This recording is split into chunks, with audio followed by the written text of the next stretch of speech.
러브 인 브리즈번 제12화 사랑은 소설이다. 2008년 3월 3일 한국. 쿵쿵쿵. 아파트가 무너지는 것처럼 천둥 소리가 들려왔다. 대낮에 웬 천둥? 쿵쿵쿵. 문 열어 이 자식아! 천둥 소리의 주인공은 다름 아닌 선우였다. 그는 현관문을 주먹으로 치고 있었다. 벨은 멋으로 달아놓은 줄 아니? 대체 왜 그러는 건데? 준호가 문을 열며 짜증 섞인 목소리로 그를 타박했다. 몇 주 만에 완전히 새 삶을 얻었네? 너 무슨 소리를 또 하려는 건데? 내가 언제 죽었었니? 죽은 거나 다름없었지. 준호는 아무런 말 없이 어깨를 들썩였다. 선우는 냉장고를 열어 맥주캔 하나를 집어들고 소파에 앉았다. 자, 이제 말해봐. 이거 다 소설이지? 난 당연히 사실이 아닐 거라고 믿는다. 그가 안쪽 주머니에서 너덜너덜한 신문지 한 장을 탁자 위에 올려놓으며 말했다. 3월 2일자 신문에는 톱모델 김유진 열애 라고 큼지막하게 쓰여 있었고, 내용은 준호와 유진 두 사람의 이야기가 실려 있었다. 말도 안 돼. 설마 너... 선우는 준호의 얼굴을 보자마자 마시던 맥주를 내려놓으며 물었다. 그는 자리에서 일어나 화장실로 향했다. 그리고는 찬물을 얼굴에 몇 차례 끼얹었다. 선우가 놀란 듯 자리에서 일어났다. 진짜야? 맙소사. 너랑 그 여자, 그 김유진이랑? 그러니까 둘이 그런 사이라고? 준호가 고개를 살짝 끄덕였다. 선우는 온몸에 힘이 빠져 소파 위에 털썩 주저앉았다. 처음에는 나도 떠도는 사진을 보고 내 눈을 의심했어. 그건 촬영을 위해 연출한 거라고 생각했는데 정말 믿어지지 않는구나. 민정이는 뭐래? 준호가 다소 경직된 얼굴로 물었다. 아마도 어딘가에서 너를 하염없이 기다리고 있겠지. 항상 그랬던 것처럼. 뭐라는 거야? 너 뭐가 그리 불만인 거야? 그가 선우의 태도에 짜증이 났는지 미간을 찌푸렸다. 지난 2주 동안 너의 전화만 기다리는 민정이의 모습을 한 번이라도 생각해 봤어? 연락하기가 쉽지가 않았다고. 정신이 없었어. 몸에 죽이는 아가씨와 있었으니 당연히 정신이 없었겠지. 너는 내가 예전 모습으로 다시 돌아온 게 불만인 거야? 아니면 누군가를 만나는 게 불만인 거야?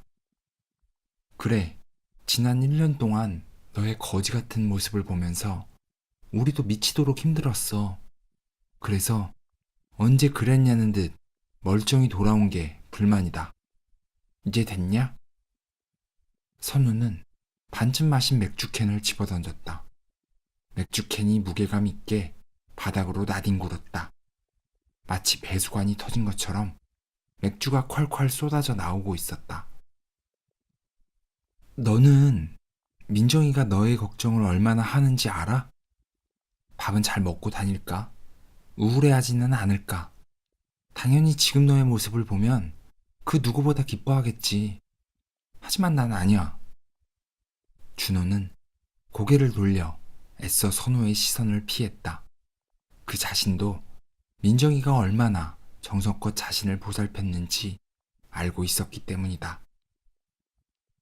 난 내가 그런 여자로 고통을 이겨내는 걸 원치 않아. 이유가 뭔지 알아? 날 욕해도 되지만 그녀는 욕하지 마. 너에게 욕먹을 여자는 아니니까. 내 말 똑똑히 들어. 결국에 그런 여자는 널 또 버릴 거야. 그러면 또다시 힘들어 아파하는 너의 옆에는 그 잘난 여자들이 아닌 민정이가 있겠지. 왜냐고? 널 사랑하니까. 선우는 테이블 위에 있던 물을 벌컥벌컥 들이마셨다. 날 사랑한다고? 누가? 민정이가? 그 말을 지금 나보고 믿으라는 거야? 안 될 것도 없잖아. 안 그래? 지금까지 민정이가 너에게 했던 것들을 잘 생각해봐. 그래도 그건 준호 머릿속으로 지난 일들이 파노라마처럼 떠올랐다. 그가 아팠을 때 민정이는 밤낮을 가리지 않고 그를 간호했다. 그가 부르면 어디든 달려왔고 항상 그녀가 그의 옆에 있었다. 준호의 가족이자 친구였다. 난 몰랐어. 우리는 가족 같은 친구였으니까. 준호가 힘겹게 말을 했다. 그래, 가족 같은 친구이기도 하고 비밀을 간직한 사이이기도 하지. 맥주나 마셔야겠다. 선우가 냉장고 쪽으로 걸어갔다. 민정이에게 가봐야겠어. 준호가 급하게 자리에서 일어났다. 내가 저질러 놓은 건 내가 치울 테니 너도 너의 문제를 이제 처리하도록 해. 그가 맥주 하나를 들고 창가로 걸어갔다. 서울의 우중충한 날씨만큼이나 그의 얼굴도 잔뜩 흐려 있었다. 서울 건국대학교 병원. 민정씨, 1102호 김정우 환자 내일 퇴원하니까 그렇게 준비해드려요. 네, 알겠습니다. 민정씨 오늘 무슨 좋은 일이라도 있어? 아니요? 왜요? 얼굴이 오늘따라 좋아 보이네. 선생님도 참. 이현호 과장은 항상 습관처럼 간호사들에게 웃는 얼굴로 칭찬을 한다. 그 의미 없는 뻔한 말도 싫어하는 사람은 없다. 얼굴 좋아 보이는 건 모르겠는데 그러고 보니 입이 귀에 걸리긴 했네. 말해봐. 뭐가 그리 좋은 거야? 민정이 너 남자 생겼지? 그때 그 남자야? 그 외에 키 크고 잘생긴. 누구? 선우? 그런 거 아니거든. 민정은 손사래까지 치며 부인했다. 아니긴 뭐가 아니야. 널 보는 그 사람의 눈에 완전 하트가 반짝이던데? 얘가 정말 너 자꾸 말도 안 되는 소리 할래? 잔소리 말고 일이나 해. 동료의 말에 민정은 고개를 살짝 갸우뚱했지만 이내 당연히 아닐 거라고 생각했다. 응급실. 5번 환자 시저입니다. 빨리 이현호 선생님 콜해주세요.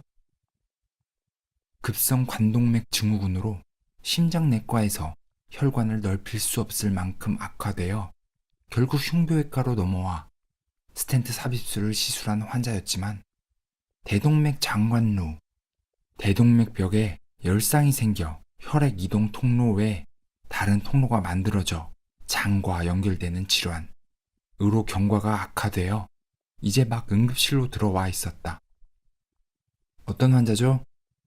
이현호 과장이 급하게 응급실로 들어오면서 물었다. 심실세동입니다. 얼마 후 다시 돌아왔습니다. 레지던트 4년차 치프 김건호 선생이 크게 숨을 내쉬며 말했다.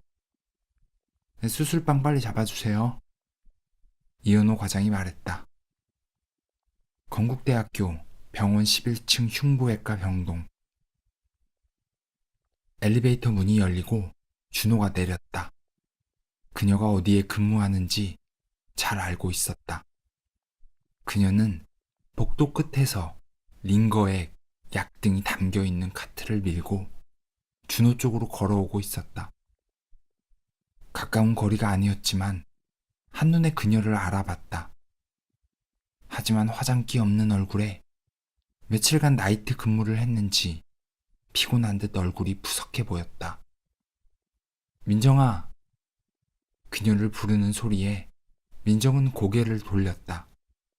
갑작스런 준호의 모습에 그녀는 놀란 듯 눈꺼풀이 살짝 흔들리더니 이내 다시 얼굴에는 미소가 번졌다. 준호야, 잘 다녀왔어? 미안. 그동안 연락을 못했지. 괜찮아. 잘 다녀왔으면 된 거지. 선우는 만났어? 어, 지금 막. 몇 시에 끝나? 그녀는 손목에 채워져 있는 폭이 얇은 가죽 시계를 내려다봤다.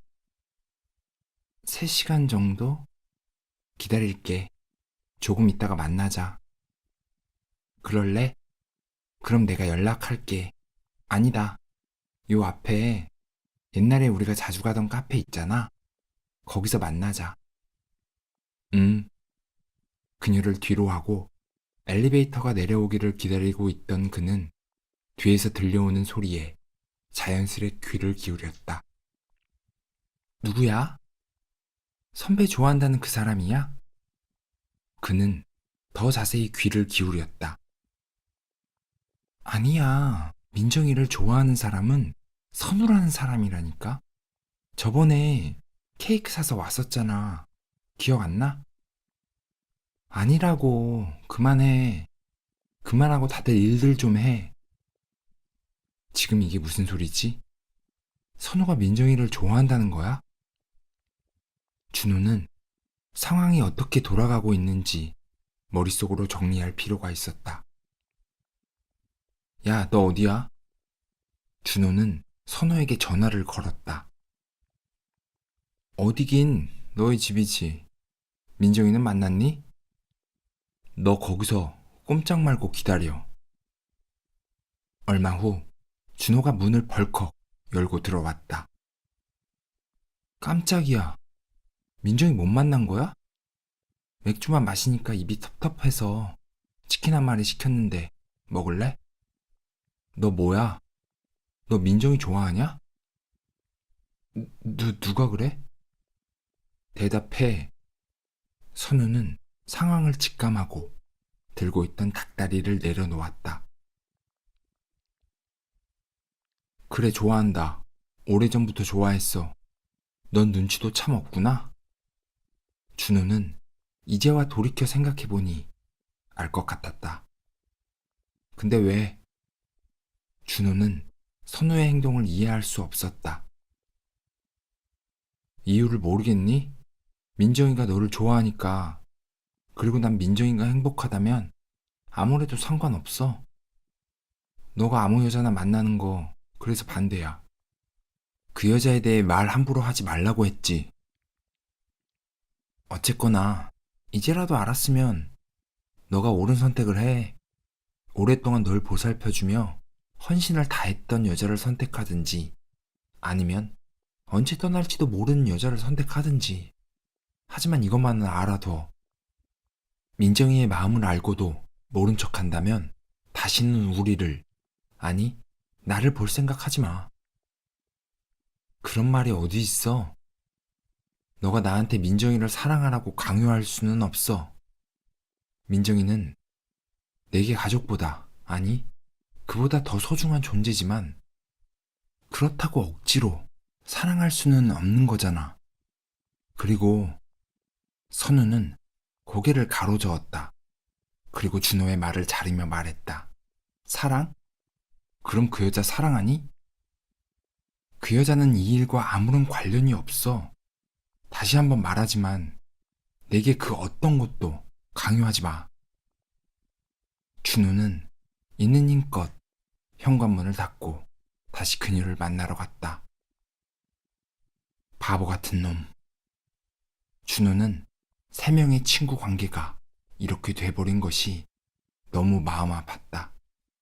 선우도 바보 같고 자신도 바보 같다고 생각했다. 오후 트리 커피. 카페 유리문을 열고 들어가자 익숙했던 그윽한 커피 향기가 지난 기억을 불러왔다. 민정과 함께했던 시간들. 그녀가 그곳에 앉아 책을 읽고 있었다. 벌써 왔네? 준호가 말했다. 김진호를 기다리게 할 수 있나? 핑계대고 좀 일찍 나왔지. 그나저나 어디 있다가 온 거야? 그냥 이곳저곳. 이런저런 이야기를 하고 잠시의 침묵이 흘렀다. 어떻게 말을 꺼내야 할까? 나한테 메일을 보냈더라. 정적을 깨며 그가 먼저 말을 꺼냈다. 어? 그래, 봤구나.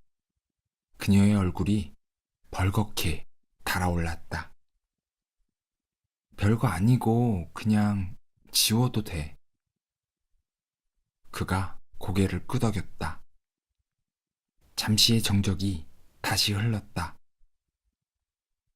열애설에 대해서 안 물어봐? 그녀가 당황한 듯 보였다. 사실 아니지? 민정은 사실이 아니라는 것을 믿고 싶은 듯 했다. 사실이야. 나도 믿어지지 않지만 그녀는 당황하지 않았다. 그랬구나. 잘 됐네. 얼굴도 생기가 넘쳐서 너무 보기 좋다. 조금 검게 그을리긴 했지만 민정은 준호의 얼굴을 가리키며 어색한 웃음을 지었다. 민정아, 미안해. 그리고 늘 고맙게 생각해. 고맙긴 내가 고맙지. 너는 내게 가족 이상으로 소중한 사람이야. 이런 말하기 너무 싫지만 너의 마음을 받을 수는 없어. 준호가 고개를 떨구었다. 대체 내가 뭔데? 아무것도 아닌 내가 민정이의 마음을 아프게 하다니. 그는 너무 괴로웠다. 고개 들어 바보야. 나는 이제라도 너가 행복했으면 좋겠어. 진심이야. 뭐, 나는 남자에 대해서도 잘 모르고 그냥 챙겨주고 싶은 마음?